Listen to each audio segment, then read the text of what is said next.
Hi, welcome to my demonstration on configuring an ACI Fabric in under 5 minutes. First, we're going to back out some of the existing configurations so that we're starting with essentially a clean slate.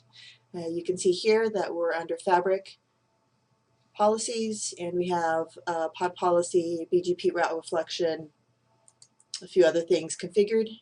Let's go ahead and back those out.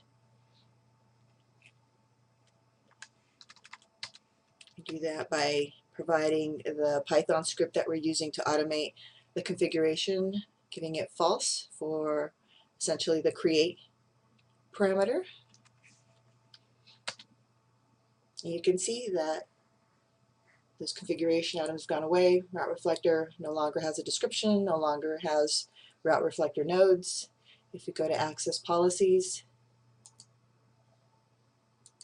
take a quick look, and we'll see existing configuration there of the standard access policies, CDP enable, disable, etc. Let's take those out.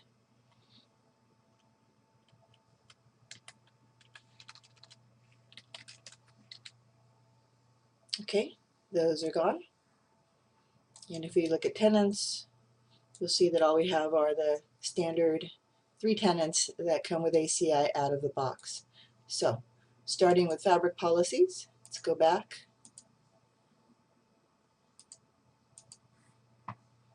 And get those configured.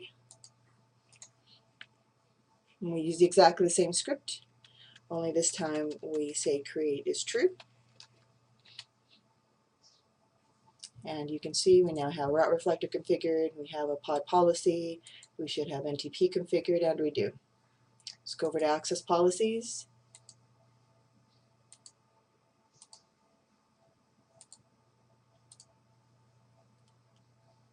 Open up a few of them so we can see if our script is successful.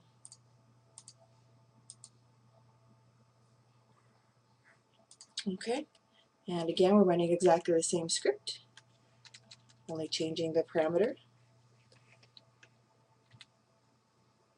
And you can see we have EPC domains, we have protection groups, we have our standard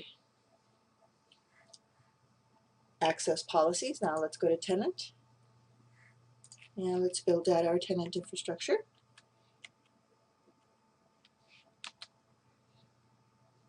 And you see the new tenant pop up.